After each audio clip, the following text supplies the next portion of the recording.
सबसे पहले हम परिमेय संख्याओं के पहले योग के बारे में समझेंगे।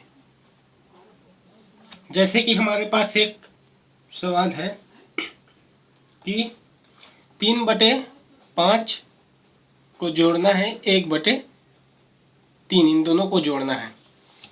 तो इसमें सबसे पहले हम जानते हैं, पहले भी पढ़ चुके हैं कि जो हर है उसका लघुत्तम समापवर्तक निकालेंगे। तो इसका होगा 5 या 15।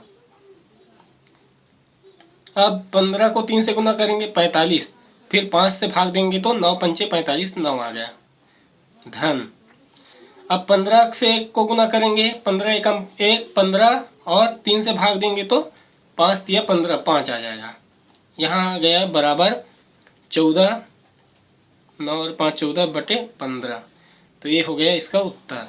तो इस तरीके से आसानी से हमने पहले भी सीखा था कि ऐसा हल किया जाता है। अब इसको हल करने का एक और दूसरा तरीका ये है कि जैसे यहाँ पर दिया है 3/5 धन 1/3, तो इसको दूसरे तरीके से हम ऐसे हल करेंगे।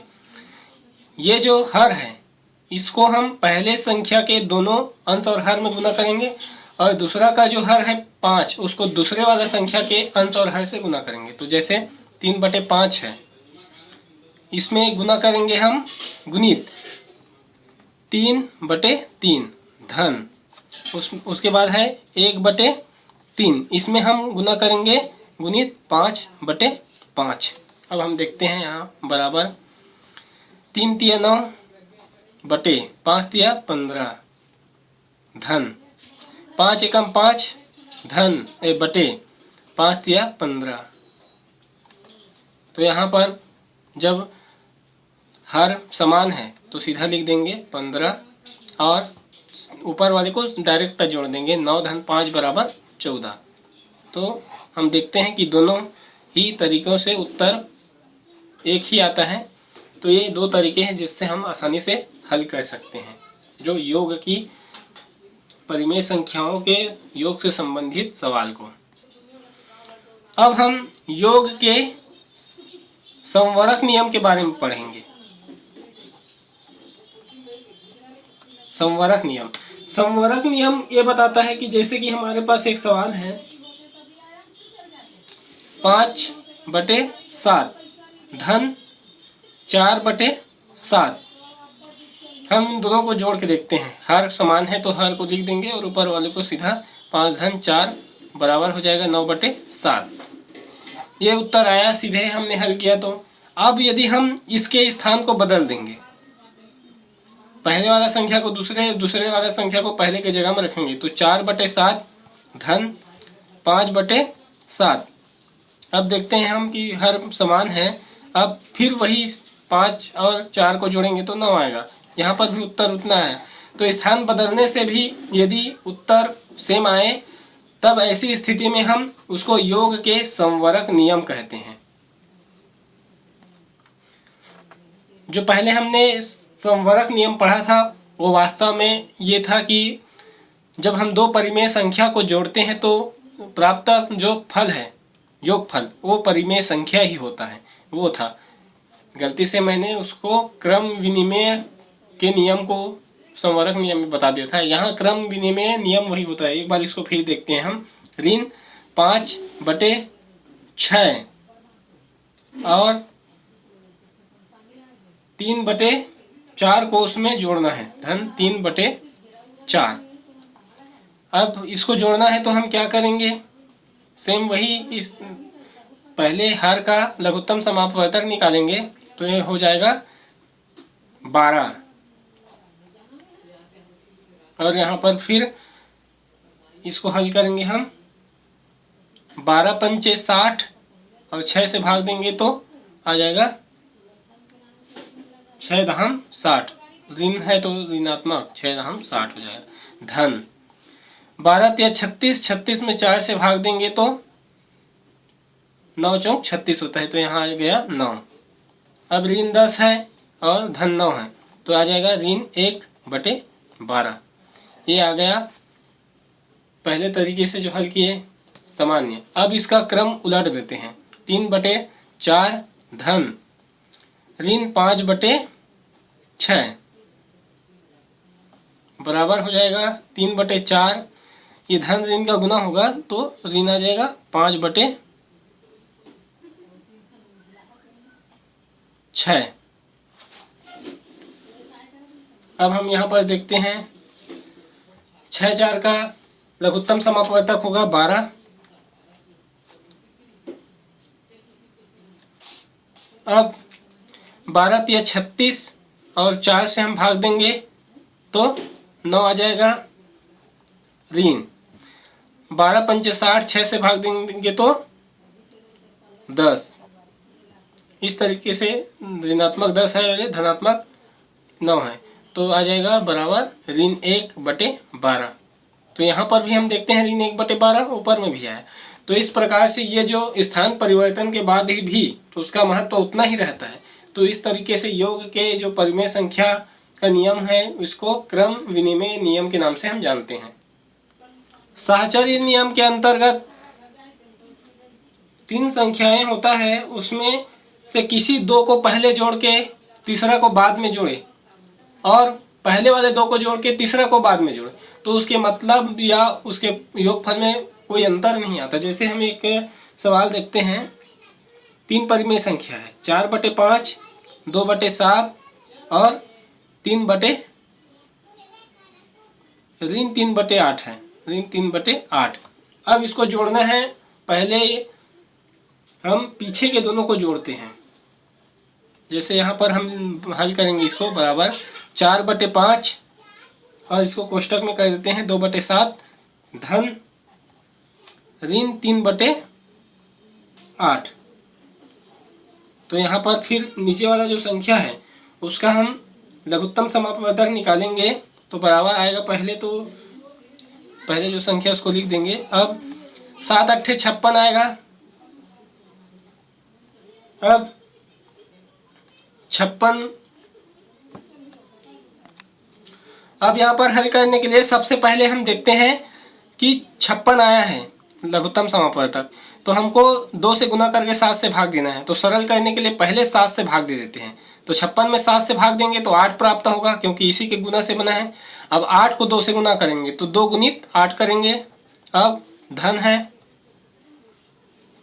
उसके बाद फिर 56 आया, फिर 56 में 3 से गुना करके हम 8 से भाग देंगे। तो पहले 8 से भाग दे देते हैं तो 7 आ जाएगा क्योंकि इससे गुना हुआ है, और 7 को गुना कर देंगे ऋण 3 से, ऋण 3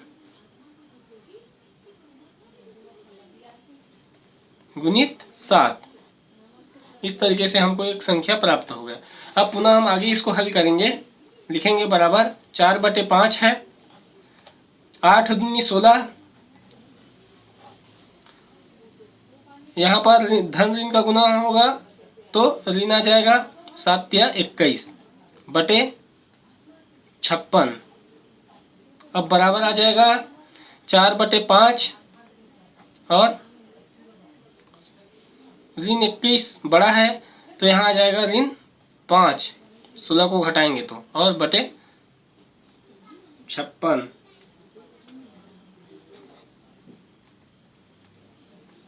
यह धन में है, इसको हमने धन में लिखा नहीं था, ये धन है बीच क्योंकि सभी में हमको जोड़ना है तीनों को। अब हमारे पास ये प्राप्त हो गया उत्तर 4/5। यहाँ पर ऋणात्मक है तो हम लिखेंगे ऋण 5/56। अब इसको हम हल करेंगे तो सबसे पहले हर का लघुत्तम समापवर्तक निकालेंगे तो यहाँ आ जाएगा 280 आएगा। अब हम ऊपर में गुना करेंगे, 4 से गुना करेंगे जिस प्रकार से हमने पहले किया था कि इससे गुना करके इससे भाग देंगे। उससे अच्छा है कि जो हम 280 प्राप्त हुआ है उसमें इससे भाग देंगे तो 56 आएगा। तो 4 से सीधा 56 को गुणा कर देंगे ऋण। अब 280 में 5 से गुना करके 56 में भाग देंगे तो 56 में पहले भाग देंगे तो 5 आ जाएगा। 5 को 5 से गुना कर देंगे, 5 गुणित 5। इस तरीके से हमको प्राप्त हो जाएगा 224 हो जाएगा 56 गुनी 4 में, ऋण 5 पंचे हो जाएगा 25 बटे 280। अब आगे हम हल करेंगे इसको। 224 में 25 को घटाएंगे तो आ जाएगा बराबर 199 और नीचे में उतार देंगे 280। तो ये हमको जो 199 बटे 280 मिला है उत्तर। ये पहले को हमने बाद में जोड़ा, दूसरा और तीसरा को पहले जोड़ा था। अब इसको हम देखेंगे, पहला दूसरा को जोड़ेंगे और तीसरा को बाद में जोड़ेंगे। अब उत्तर यदि उसका भी 199 बटे 280 आ गया तो समझो कि ये साहचर्य नियम का पालन कर रहा है। वास्तव में जब इसको हम हल करेंगे दूसरे तरीके से, पहले दोनों को जोड़ के बाद में तीसरा वाले को, तो ये सेम उत्तर आएगा क्योंकि ये आता ही है। तो इसे ही हम कहते हैं साहचर्य नियम कि स्थान बदल देने पर मान वही रहता है। इसलिए हम आगे हल नहीं करेंगे, अगला बढ़ेंगे। अब हम देखते हैं शून्य का योग। किसी परिमेय संख्या में शून्य को जोड़ेंगे तो उसके मान में क्या अंतर आता है। जैसे कि एक परिमेय संख्या है 3/5। अब इसमें हम जोड़ते हैं शून्य को, तो हम इसको लिख सकते हैं, यहाँ 5 में 3 है, मतलब टोटल 5 है, उसमें से 3 धन। तो यहाँ पर भी हम मानेंगे कि टोटल हमारे पास 5 है, उसमें से 0। तो इसको हल करेंगे तो नीचे हर बराबर है तो सीधा हम 5 लिख देंगे बराबर, और 3 धन 5 डायरेक्ट लिखे, 3 धन 0 डायरेक्ट लिखेंगे तो बराबर हो जाएगा। 3 में 0 हम जोड़ेंगे तो उसका मान 3 ही आएगा, 3/5। तो हम देखते हैं कि जो संख्या पहले था वो संख्या वही आया। शून्य के जोड़ने से हमें हमारे जो मान है, संख्या है, उसके मान में कोई अंतर नहीं आता है। शून्य को किसी संख्या में जोड़ने पर उस संख्या का मान नहीं बदलता, इसलिए शून्य को हम योगात्मक तत्समक के नाम से इसको जानते हैं। लेकिन एक बात याद रखना है, यहाँ पर हम 0/5 लिखे हैं तो हल हो सकता है, परंतु इसमें 5/0 नहीं लिख सकते। ये हल नहीं हो पाएगा क्योंकि 0 से हम कोई भी संख्या को भाग नहीं दे सकते।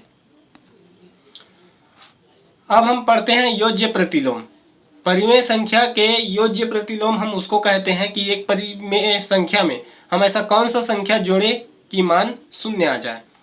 तो ऐसी स्थिति में जैसे मान लो हमारे पास एक संख्या है 11/15 है। अब इसमें कौन सा हम संख्या यहाँ पर जोड़े कि बराबर 0 आ जाए। तो यहाँ पर हम अगर ऋण 11/15 को जोड़ेंगे तो बराबर 0 आ जाएगा। इसको हल करके देखते हैं। बराबर 15, क्योंकि हर बराबर है तो इस स्थिति में हर को लिख देंगे। अब 11 ऋण 11 बराबर आ जाएगा 0/15, तो बराबर 15 से 0 में भाग देंगे तो 0 ही आएगा। इस तरीके से मान जो है 0 आ गया। तो ये ऋण 11/15 जो है धन 11/15 का योज्य प्रतिलोम कहलाता है। इसके बजाय यदि हमको पूछता कि ऋण 11/15 का योज्य प्रतिलोम क्या है, तो हम बोलते कि धन 11/15 होगा। मतलब इसका ये योज्य प्रतिलोम होगा और इसका ये योज्य प्रतिलोम होगा। अब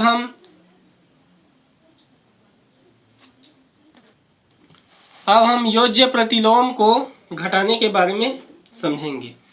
मान लीजिए हमारे पास एक सवाल है,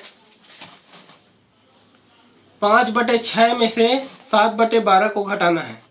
तो हम लिखते हैं यहाँ पर 5/7 और घटा देंगे हम इसमें, ये 5/6 है, 5/6 इसमें हम घटा देंगे 7/12 को। तो यहाँ पर आएगा, सबसे पहले दोनों का हम लघुत्तम समापवर्तक निकालेंगे तो आएगा 12 ही आएगा। अब 12 पंच 60, 60 को 6 से भाग देंगे तो यहाँ पर आ जाएगा 10 ऋण। अब फिर 12 सत्ते 84, 84 में हम 12 से भाग देंगे तो 7 आ जाएगा।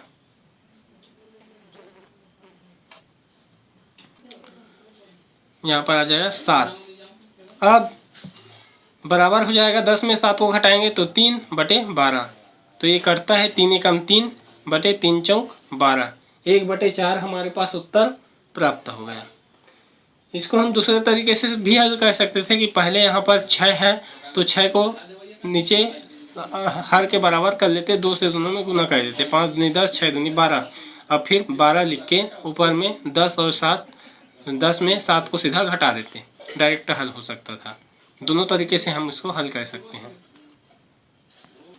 एक बात याद रखना है कि इस दोनों को, ये जो 7/12 को इसमें घटाने के लिए बोला था, अगर मान लो इसमें इस तरीके से ऋण 7/12 को 5/6 में घटाने के लिए कहता तो ये मान धनात्मक में आता, क्योंकि ऋण और ऋण यहाँ पर धन हो जाता और हमको इसको जोड़ना पड़ता।